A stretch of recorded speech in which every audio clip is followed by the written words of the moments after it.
There's a version of this story most people already sort of know. Amazon got big. Amazon needed warehouses. Amazon bought warehouses. End of story. Except that's not actually the interesting part, and it's not even the accurate part. The real story isn't that Amazon buys warehouses.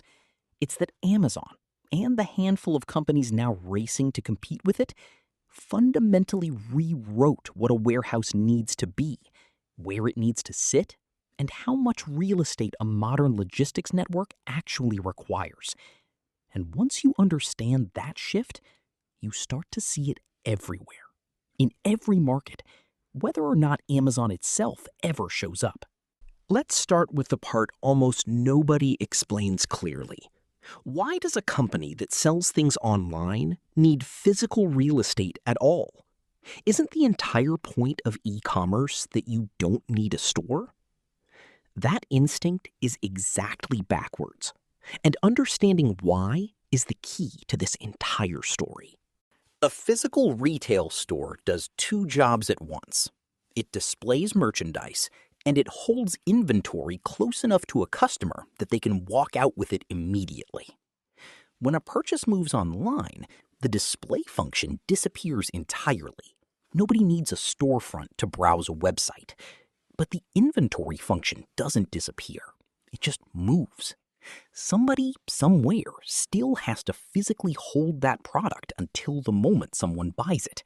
And somebody still has to move it from wherever it's stored to wherever the customer actually is. In traditional retail, that inventory holding job was distributed across thousands of individual stores, each holding a small slice of the total inventory close to its own local customers. In e-commerce, that same total volume of inventory has to be held somewhere else entirely. And it turns out, somewhere else is a real estate problem of staggering scale. Here's the number that makes this concrete. Industry estimates have suggested that fulfilling a given volume of retail sales online can require meaningfully more warehouse and distribution square footage than fulfilling the same sales volume through physical stores, because a store's shelves are simultaneously showroom and inventory, while an e-commerce fulfillment center is purely inventory, sorting, and shipping infrastructure, without any of the space efficiency that comes from a customer doing part of the picking themselves by walking the aisles. So the shift to e-commerce didn't reduce the real estate footprint of retail. In many respects, it increased it, just moved that footprint from visible storefronts on Main Street to largely invisible buildings on the edge of every metro area in the country. This is the first thing that made Amazon's real estate strategy look so aggressive from the outside. It wasn't optional. Every unit of growth in online sales volume created a direct mechanical requirement for more warehouse space somewhere. And that space had to exist before the sales could actually be fulfilled, not after. But the second thing is where the real strategic insight sits, and it's the part most casual observers miss entirely. Not all warehouse space serves the same purpose, and Amazon didn't just need more of it, it needed a completely new layered structure of it. Think of it as 3 distinct rings, each serving a different job, each requiring a different kind of building in a different kind of location. The outermost ring is the fulfillment center, the massive several 100,000 to over 1 million square foot facility that holds broad, deep inventory across enormous product catalogs.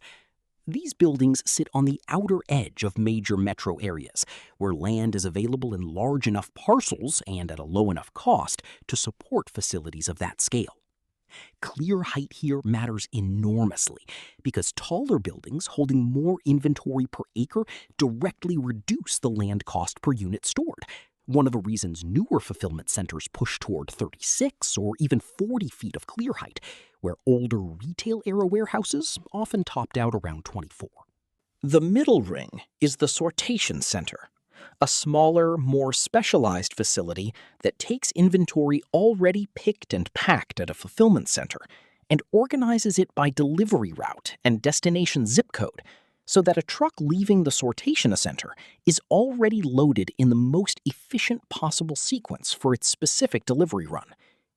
These buildings need less storage racking and dramatically more conveyor and sorting infrastructure, along with far more trailer parking relative to their square footage, because their job is throughput and organization, not storage.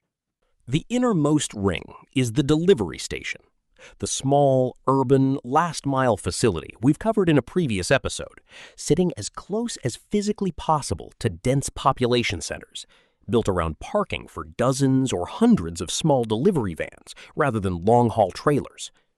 Here's what makes this three-ring structure so real estate intensive compared to old-fashioned retail distribution.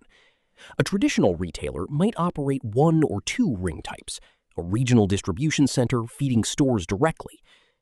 Amazon's model requires all three rings simultaneously, layered across every major metro area the company serves, each ring competing for a different, specific kind of land in a different, specific kind of location. This is why Amazon's real estate footprint expanded so dramatically over the past decade and a half. Not because one number kept growing, but because the underlying operating model required an entirely new category of building at each of three separate distances from the customer, all at once in market after market. And this is where the story stops being just about Amazon. Because once one company proved this three-ring model worked at scale, every other major retailer and logistics operator with e-commerce ambitions had to build something structurally similar or risk losing on delivery speed, which in modern retail has become one of the primary ways companies compete for customers at all. This created what economists sometimes call a structural demand shock, a genuine, lasting change in how much industrial real estate the broader economy needs, driven not by a temporary trend, but by a permanent shift in how goods move from production to consumption. Structural demand shocks are rare, and they tend to produce exactly the kind of sustained pricing pressure that shows up clearly in the data. Industrial vacancy rates falling to historic lows across many major U.S. markets, and industrial rents climbing at a pace that, in some periods, meaningfully outpaced other commercial property types. Now here's where the story gets genuinely important for anyone thinking about industrial real estate as an investment, rather than just an observer of retail history. This demand didn't just push up rents on existing buildings, it fundamentally changed what good industrial real estate even means. Before this shift, an adequate warehouse needed reasonable access to a highway and enough square footage for a tenant's needs. That was largely it. After this shift, the specifications that matter multiplied. Clear height, power capacity sufficient for automation and robotics, sprinkler systems rated for taller racking configurations, sufficient trailer and van parking for a specific tenant's delivery model, and proximity not just to a highway, but to a specific population density within a specific delivery radius. This is why so much older industrial building stock, built decades before this shift, under an entirely different set of assumptions about what a warehouse needed to do, became functionally obsolete for large-scale e-commerce logistics, even while remaining perfectly serviceable for other, less demanding industrial uses. It's not that these older buildings failed structurally. It's that the market's definition of adequate moved past them, and the gap between an old warehouse and a new one, in terms of both physical specification and achievable rent, widened considerably. There's a natural question worth asking at this point. Does this mean every industrial building near a major city is now a good investment, simply because demand has grown so much? And the honest answer is no, not remotely. And understanding why not is where real underwriting discipline comes in. The three-ring model means different rings compete for genuinely different kinds of sites. A parcel perfectly suited for a massive outer ring fulfillment center, cheap, large, somewhat remote, is often entirely unsuitable for a middle ring sortation center or an inner ring delivery station, which need proximity and density far more than they need raw acreage. An investor who buys land or an existing building without understanding which ring it could realistically serve and whether genuine tenant demand exists for that specific ring in that specific location can end up owning a building that technically sits inside a booming industrial market while still struggling to find a tenant or command a rent that reflects that boom. This is also where competition has genuinely intensified in a way worth naming, honestly. As other major retailers, third-party logistics companies, and grocery delivery operators built out their own versions of this three-ring structure, they weren't just building alongside the original demand driver. They were often competing directly for the same scarce categories of land. Large parcels near highway interchanges for outer ring facilities, and small, expensive infill parcels near dense population centers for inner ring ones. That competition is a meaningful part of why land and construction costs for well-located industrial sites have risen so significantly, independent of any single company's individual strategy.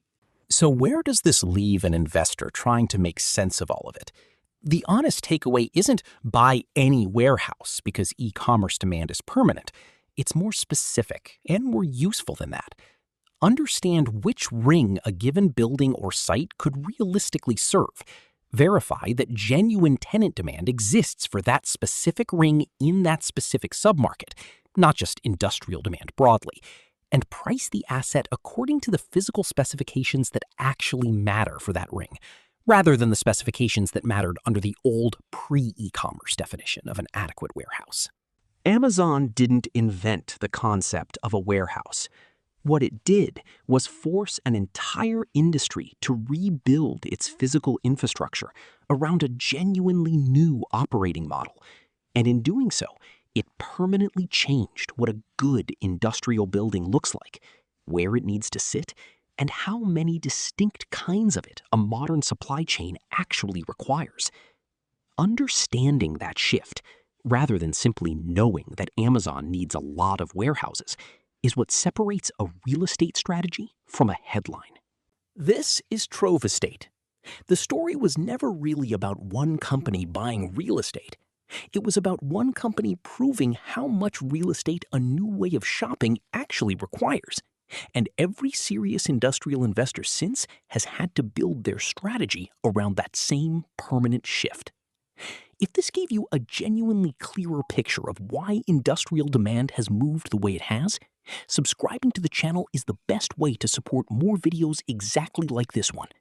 It costs nothing, and it's how we keep building these out.